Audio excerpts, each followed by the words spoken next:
So you have to get into the right emotional and psychological posture as well.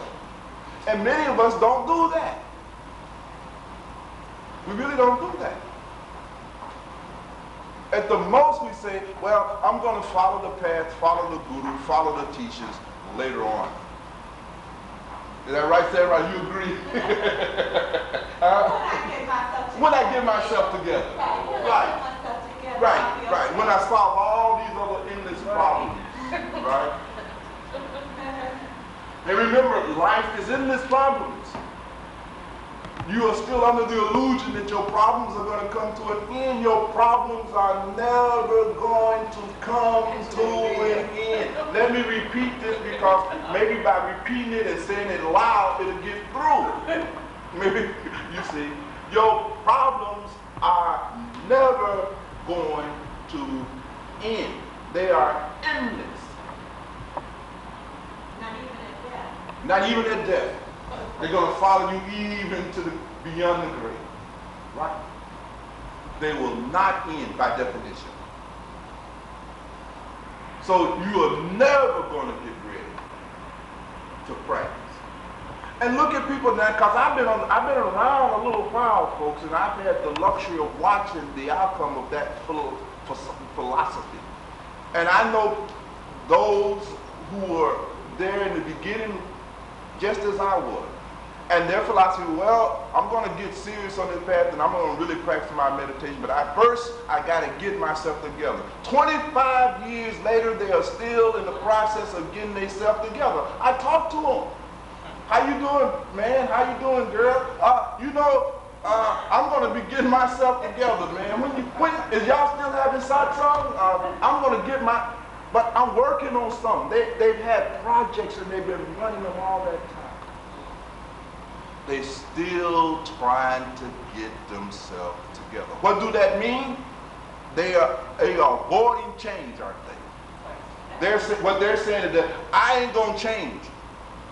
I'm not ready to change yet. Now that's all right now. Please, I'm not condemning this, but be clear. Just don't bullshit yourself about it. Just say that I don't want this stuff yet. I'm not ready yet. Just be clear. Don't call yourself spiritual. Stop all of that. You see? I'm a spiritual person. I'm interested in spiritual things. You're not interested in those spiritual things. You're not a spiritual person. You're just really a worldly person who's read some spiritual books. That's it. But you're not a spiritual person because you ain't doing nothing spiritual. How you going to be a spiritual person? You ain't doing nothing spiritual. You're not meditating. You're not restraining nothing. You've not changed nothing. How are you spiritual?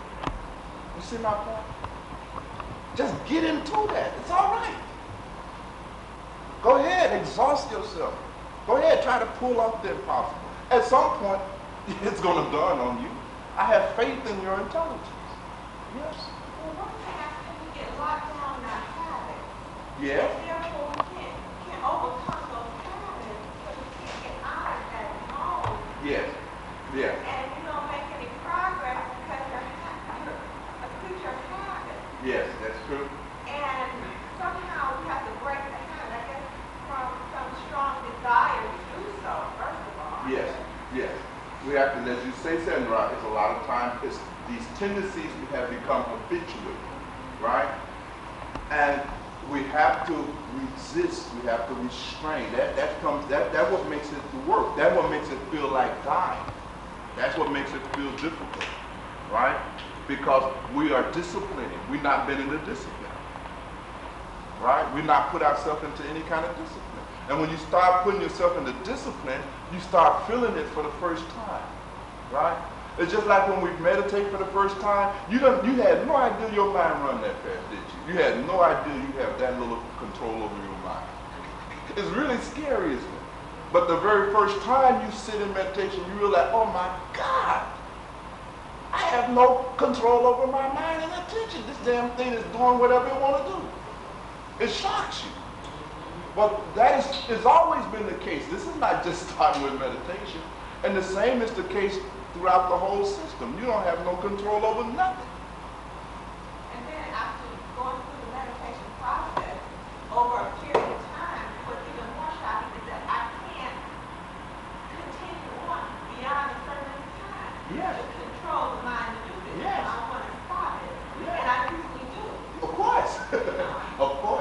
There's always that resistance. This is the struggle.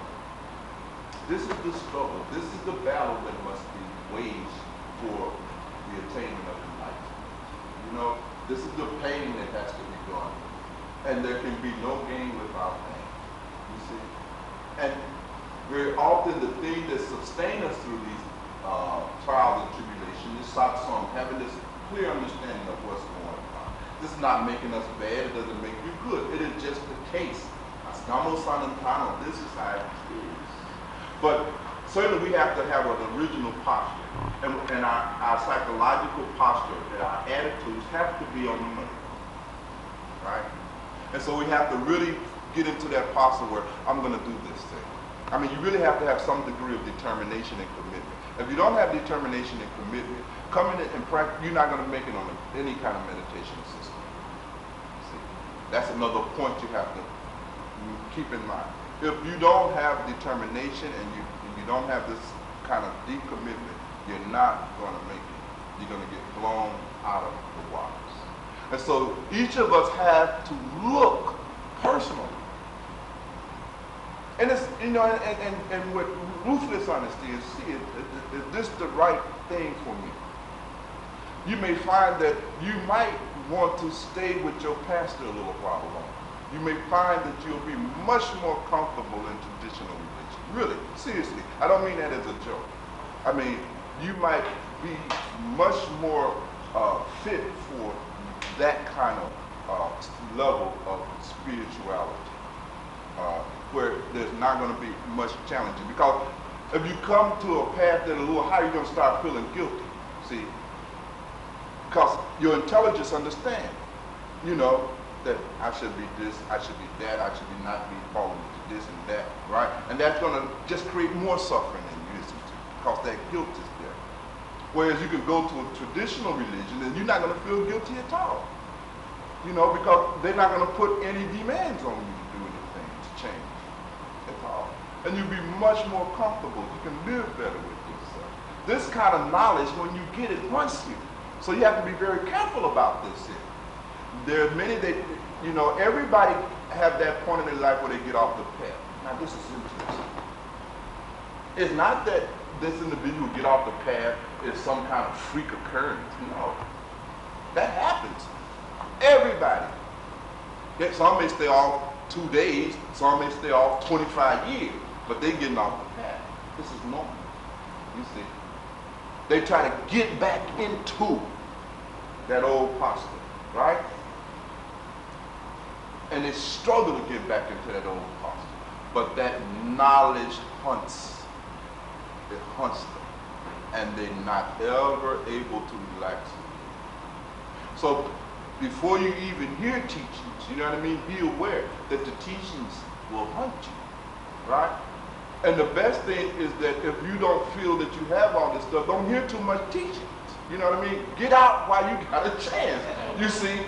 And that way it will be easier for you to slip back into your life, to be much more comfortable with that, to go unbelieving that you're going to be able to end your problems. Because hearing too much teaching, you're not going to be able to hold on to that illusion long. At some point, the teachings is going to bust that down. It's going to bust through that. And you're going to be in a tremendum now. Don't hear too much of the teachings. If you really are serious about making an effort to end all your problems, and what I said, to get yourself together first. If you really believe that, then don't hear no teachings yet. Try to plug your ears. You know what I mean? And if somebody is talking teachers around you, then go to sleep. Do anything. Distract your mind. But don't let that stuff in there, because it's going to make it very hard for you to pursue that strategy of getting yourself together first, and then to pursue your spiritual practices later. So we have to get into these right postures, of which we're not just talking about the physical posture. Okay? So these are sanas, you know. The other things for meditation, and we're going to take a break a little bit, but I just want to preface this thing here, right? The other thing that we have to do before we even start talking seriously about any kind of spiritual practice, you have got to get a solid moral foundation. Obviously. Another big mistake we all try to make. We're going to leapfrog past morality into enlightenment. This is not going to happen. It has never happened. It never will happen. You got to get a moral foundation in order first. You got to get that stuff in order. And that is the thing that we don't like. That's just the first level of dying, right? Now you feel the resistance, right? Right away. Because the first thing that you got to do, you got to bring body, speech, and mind into discipline. And you got to start feeling your struggle right away now. You can feel it coming up in you. Damn well. Well, Master, do I really need to stop and get out of my 15 relationship with these women? Do I have to really give up all of my women? You see? Master, do I have to really stop shooting those? You know what I mean? I mean, you start feeling that resistance immediately. And those who really don't have your interest at heart say, well, I guess it's okay. You can keep screwing every woman and every man that you like, and you can drink and shoot and dope and do all of that. That's all right. You can still attain. No. You're going to have to bring your life into a minimum state of moral order. First thing. Otherwise, you're not going to get nothing from the past. In fact, you're not even going to be able to do any kind of meditation or yoga. You see my point? At all. You're not going to be able to do anything. You're not going to be able to bring your life into enough discipline where you can even, for instance, one of the things that we say is that you got to meditate regularly and punctually on a daily basis. Okay? Showing up for the same place, same time, day in, day out. Without laying a moral foundation, you're not even going to be able to do that at all. Without a certain level of discipline, you can't do that. You see my point? You can't stop watching TV till 2 o'clock at night. You see what I'm saying? You can't do that. You can't even regulate your sleeping in such a way that you can set aside 1 or 2 hours in the morning and practice. You can't even do that. So, what good is you knowing the mantras and all of this other stuff? Your mantra is not doing you no good because you don't even have enough discipline to use your mantra. Do you understand my point? So it has to be as foundational. And so that's one of the things that we all fail to realize. And when it comes time to do that, we just pull all kinds of pieces. Yes, go ahead. Question on my mind is start meditating. How long should you meditate? And are you going to show us how to meditate? Well, I have a bargain. I will show you how if you will do it. I'm not sure whether you will keep your side. You see my point? That's why we're having this conversation, right? I have shared a lot of techniques with a lot of people over these years. And so the question is not that I'm withholding on my side. You know, I know that in 6 months, and I'll say, well, Kufu, how many hours of meditation did you do today? And you'll give me about 13, 14 excuses within 60 seconds. Well, you know, Bhagwan, shit, you know what I mean? My life ain't been going good. I lost this little job, and I have a hard time. The neighbor upstairs plays music all night. I mean, you see what I'm saying? I'd rather take care of that stuff first. It's not going to be any problem from my side. You see? The problem is going to be from your side. And it will be there if you fail to do this kind of serious thing. First, see if you really want to be a meditator. That's the whole point of my having this fireside chat with you, so to speak. Try to see if this is really what you want. You know? And remember, it's all right if it's not what you want. It's okay too. And really see what motivates you. You know, are you looking for initiation into a meditational system with the hopes that it will eliminate you from having to go through any hard work on yourself, that you won't have to change, that you can become enlightened as you are? Because I'm telling you, as you are, you will not be able to become enlightened. That's not just personal about us. It's true about all of us. You see? You have to look at those motivations. I'm trying to give you a full disclosure. You know what I mean? No small print. Everything is set up front. Otherwise, you'll just come here and you will get frustrated and you won't do anything. And then you'll go on to some other nonsense, right? And that has been going on because we usually don't have a proper understanding of what's involved. And my task is just try to make sure that I'm as clear as possible, knowing that in spite of how much I talk, there's still going to be misunderstanding about it. I know no matter what is said that some misunderstanding is inevitable. That we'll work that out, you see.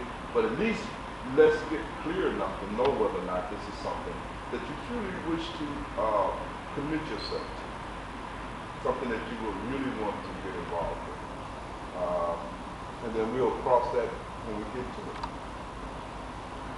Yes, Brother David. I have a question. I heard you say that praying or meditate in the same place. For a person that travels, would that be a problem?